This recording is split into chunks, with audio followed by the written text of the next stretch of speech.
이제 사도 바울이 이르게 된 도시는 바로 그 유명한 고린도 도시입니다. 고린도는 당시 인구 75만 명이나 되는 큰 대도시였고, 또 여러 산업이 발달하면서 무역의 중심지가 되었던 도시가 고린도였습니다. 그러니 그만큼 경제적으로 부유했던 그 부가 축적되어 있었던 도시이죠. 그런데 늘 물질이 있는 곳엔 그 타락함이 함께 있는 것처럼 고린도 도시야말로 사치와 도덕적인 성적인 타락에 크게 빠져 있었던 곳이었습니다. 여러분 그리스 신화에서 잘 알고 있는 비너스 있죠? 비너스라고 알려져 있는 이 여신, 그 여신의 이름이 이제 아프로디테이지 않습니까? 바로 그 아프로디테 여신을 모시는 신전이 바로 이 고린도에 있었고, 이 다산의 여신, 또 풍요 사랑의 여신인 이 아프로디테를 숭배하는 방식이 무엇이었냐면 그 신전에 있는 창녀들과 관계를 갖는 것이었을 만큼 그렇게 심각한 성적인 타락과 또 쾌락과 정욕에 물들어 있었던 도시가 바로 이 고린도 도시였습니다. 그런데 영적으로 그렇게 척박한 땅에서도 하나님께서는 하나님의 그 일을 계속해 나가시는 것을 볼 수 있습니다. 특별히 이곳에서 참 귀한 만남을 갖게 되었는데, 이 바울이 누구를 만나게 되냐면 그의 평생의 좋은 동역자 부부였던 아굴라와 브리스길라를 만나게 됩니다. 2절 말씀해 보니까 아굴라, 그래서 본도에서 난 유대인으로 소개되고 있습니다. 아굴라라 하는 본도에서 난 한 유대인 한 사람을 만났다. 많은 유대인들이 살고 있던 바로 그 지방 출신이었다는 겁니다. 그곳에서 아굴라 브리스길라를 만나게 되는데요. 이들은 왜 여기에 와 있었을까? 당시 로마의 4대 황제였던 글라우디오가 AD 49, 50년경에 로마에 거주하고 있는 모든 유대인들을, 그러니까 로마에 살고 있는 유대인 디아스포라들을 추방했던 일이 있었습니다. 그 당시 그 시점에 한 약 2만여 명 정도의 유대인들이 거주하고 있었다, 그렇게 알려져 왔는데, 그 가운데 너희 유대인들 중에 로마 시민권 없이 이 로마 지역에서 살고 있는 사람들은 다 나가라 내쫓았던 거예요.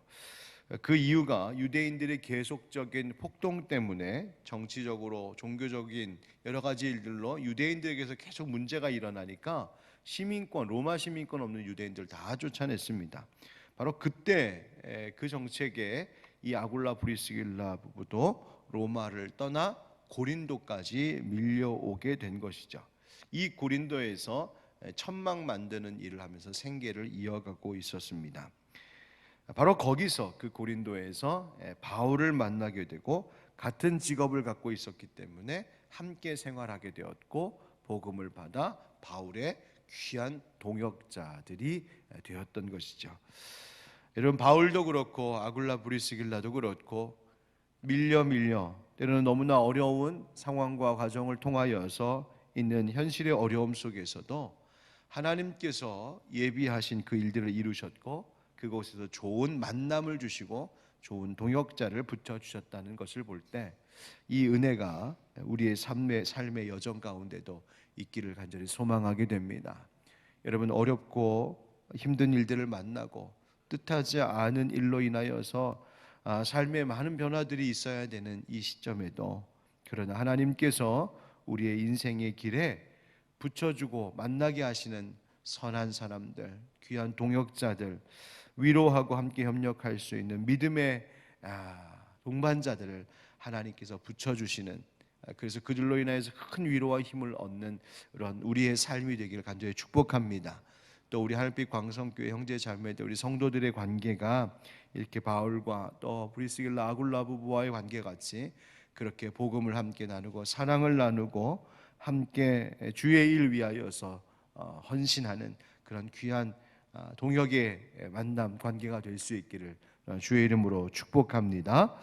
자, 그러던 중에 바울이 이제 이 고린도에서 안식일마다 회당에 가게 되는데, 바로 거기서 유대인들과 헬라인들에게 성경, 곧 구약 성경의 말씀을 풀어주고, 이것이 바로 예수 그리스도 메시아를 향한 말씀임을 전해 주었습니다. 복음을 전했습니다. 그러다가 기다리고 있었던 실라와 디모데를 그곳에서 또 만나 합류하게 되죠. 그리고 함께 열심히 복음을 전하는데요. 5절 말씀입니다. 우리 5절 같이 읽어보실까요? 시작. 실라와 디모데가 마게도냐로부터 내려오매 바울이 하나님의 말씀에 붙잡혀 유대인들에게 예수는 그리스도라 밝히 증언하니라. 아멘. 바울이 하나님의 말씀에 붙잡혀 유대인들에게 복음 전했다, 이렇게 되어 있습니다. 예수 그리스도를 전했다. 여기서 붙잡히다라고 하는 이 말이 나오는데요. 이 말은 어떤 의미가 있냐면 무엇인가 또 누군가에 의하여 둘러싸여 맹공을 당하다, 이런 뜻을 가지고 있습니다. 혹은 어떤 병이나 두려움에 완전히 사로잡힌 것을 말합니다. 즉 그 말이 무엇입니까? 하나님의 말씀에 붙잡혔다. 즉 하나님의 말씀이 바울을 완전히 둘러싸 사로잡았다는 것입니다. 그래서 이토록 어려운 길을 가고 있음에도 불구하고 바울에게는 하나님의 말씀을 전하는 일 밖에 다른 것은 눈에 들어오지 않았다 하는 것이죠. 그리고 그가 그렇게 완전히 하나님의 말씀에 사로잡혀 전한 복음이 바로 예수 그리스도, 예수는 그리스도시다, 예수는 구원자이시다 라고 하는 복음이었다는 말입니다. 그렇게 유대인들이 바울을 방해하고 공격했지만 그것으로 인한 두려움보다 더 크게 바울을 사로잡고 있었던 것이 하나님의 말씀이었던 것입니다. 여러분, 우리가 살면서 매일 시시각각 바뀌기는 하지만 우리도 우리의 마음을, 우리의 생각을 사로잡는 것들이 있습니다. 우리의 생활을 사로잡는 것들이 있습니다. 좋은 것이 우리의 마음과 생활을 좀 사로잡으면 좋을 텐데 때로는 걱정거리가 마음을 사로잡을 때가 있습니다. 또 어떤 것에 대한 불만이나 누군가에 대한 원망이 내 마음을 사로잡을 때도 있습니다. 반대로 세상적으로 어떤 즐기는 어떤 것에 사로잡혀 살 때도 있습니다. 그럴 때 어떻습니까? 계속 그 생각만 납니다. 뭘 해도 그 생각만 나고 누구랑 이야기해도 그 얘기만 나옵니다. 그것에 완전히 사로잡혔기 때문입니다.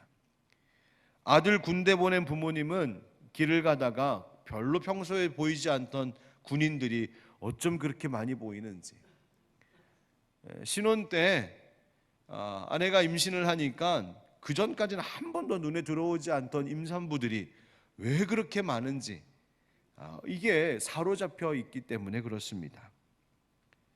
무엇을 관심 갖고 무엇을 배우려 하거나 무엇에 사로잡히게 되면 그것들만 보이는 것, 즉 그것이 내 마음과 감정, 내 일상의 모든 것들을 다 다스리는 것이죠. 오늘 성경에 보니까 바울을 사로잡았던 것, 그것은 다름 아닌 하나님 말씀, 예수가 그리스도라라는 복음뿐이었습니다. 복음에 사로잡히니 복음만 생각나고, 복음에 사로잡히니 복음 전할 대상만 눈에 들어왔던 것입니다. 우리는 얼마나 하나님의 말씀에 사로잡혀 살고 있을까요? 여러분, 하루를 살아가면서 얼만큼 그 하나님의 은혜의 말씀에 사로잡혀 그 말씀 나누고 전하지 않으면 견디기 어렵다 할 만큼 그것에 붙들려 살고 계십니까? 여러분의 지금의 마음을, 감정을, 여러분의 생활을 다스리고 있는 것이 무엇인가요? 요즘 제가 목장별로 모임을 계속 만나고 있는데 어느 한 목장 모임에서 한 권사님의 고백이 기억이 납니다.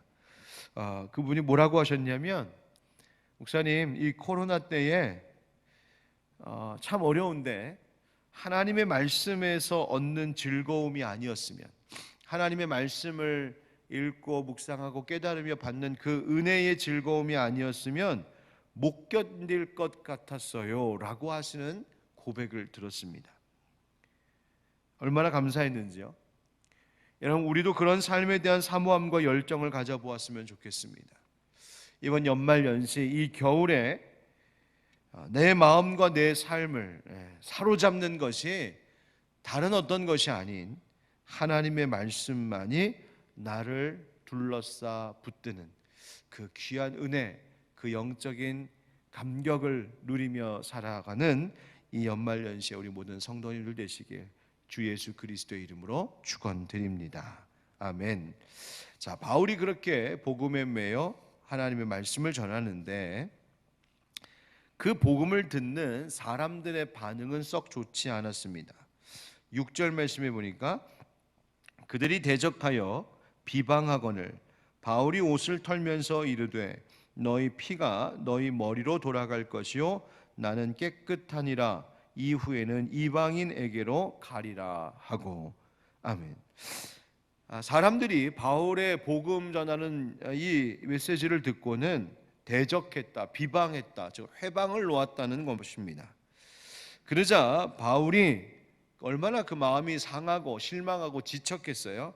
그래서 어떻게 했냐면 옷을 털면서 너희 피가 너희 머리로 돌아갈 것이다. 난 깨끗하다. 이게 무슨 말이냐면 나 더 이상 상관하지 않겠다 그 말입니다. 나 너희에게 전해야 될 거 전했다. 하나님 말씀 전했고 복음 전했다. 난 할 거 다 했다. 그러니 이것을 받아들이고 그렇지 않고는 너희 몫이다. 나중에 너희들의 영혼이 어떻게 되더라도 난 상관없다 하고 손을 턴 겁니다. 얼마나 힘들었으면 그랬을까요? 그런데 곧이어 이와 정반대되는 경우의 일도 또 하나 경험하게 하십니다. 7절 8절에 거기서 옮겨 하나님을 경외하는 디도 유스도라 하는 사람의 집에 들어가니 그 집은 회당 옆이나 또 회당장 그리스보가 온 집안과 더불어 주를 믿으며 수많은 고린도 사람도 듣고 믿어 세례를 받더라. 아멘. 사람들이 바울이 전하는 복음을 듣고 싶지 않아서 회방 놓았던 이 고린도 사람들을 겪었던 바울, 이제 몸도 마음도 지쳐서 에이 모르겠다, 나 이 고린도 떠나버려야 되겠다, 더 이상 여기에 미련 갖지 말아야겠다, 그렇게 마음 정리하고 있었는데 놀랍도록 하나님께서 오히려 유대인 회당장 그리스보 이 디도 유스도라고 하는 사람을 복음을 회당장이 오히려 복음을 받아들이게 했다. 여러분, 회당장이라고 하는 사람은 유대교 신앙에 있어서 철저하고 또 그 경건했었던 인물이었을 겁니다. 또 그 지역에 있는 사람들에게 유대인들에게 큰 영향력을 미쳤었던 당시 그 마을 사회의 지도자급이었습니다.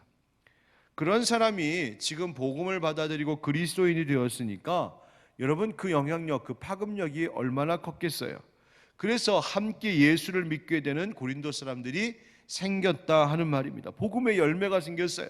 그래서 8절 말씀처럼 온 집안과 더불어 주를 믿고 수많은 고린도 사람도 듣고 믿었다 하는 그 놀라운 변화가 일어난 것이죠. 바로 이때 주님께서 바울에게 하신 말씀이 있습니다. 우리 9절과 10절을 함께 읽어보겠습니다. 9절 10절 시작.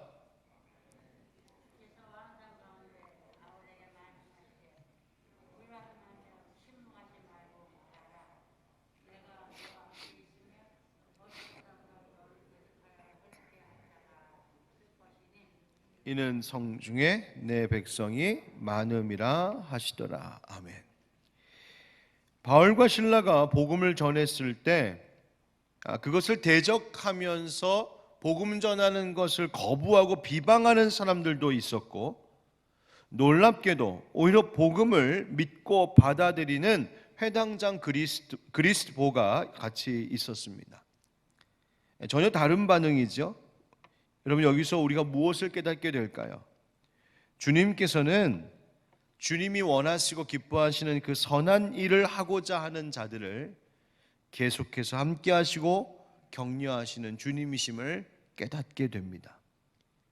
바울과 실라가 그렇게 복음을 전할 때, 그런데 대적하는 자들이 옆에 있을 때에 그 복음 전하던 사람들의 마음은 어땠을까요? 아까 바울의 생각처럼 아유 그만둘까 생각했을지 모르겠습니다. 더는 상관하지 않겠다고, 이젠 그만 신경 쓰겠다고 그 마음을 접어버리는 수도 있었을 겁니다. 그런데 주님께서는 그 회당장 그리스도의 변화를 통하여서, 그리고 또 이어지는 9절과 10절의 환상과 그 말씀을 통하여 다시 바울을 격려하고 계십니다. 뭐라고요? 주님이 함께 하신다. 너 두려워하지 말고 침묵하지 말고 계속 복음 전해라. 10절 말씀처럼 내가 너와 함께 있음에, 포기하고 싶고 그만두고 싶었던 인생에게 하나님께서 아니 내가 너와 함께 있을 거야 약속하고 계십니다.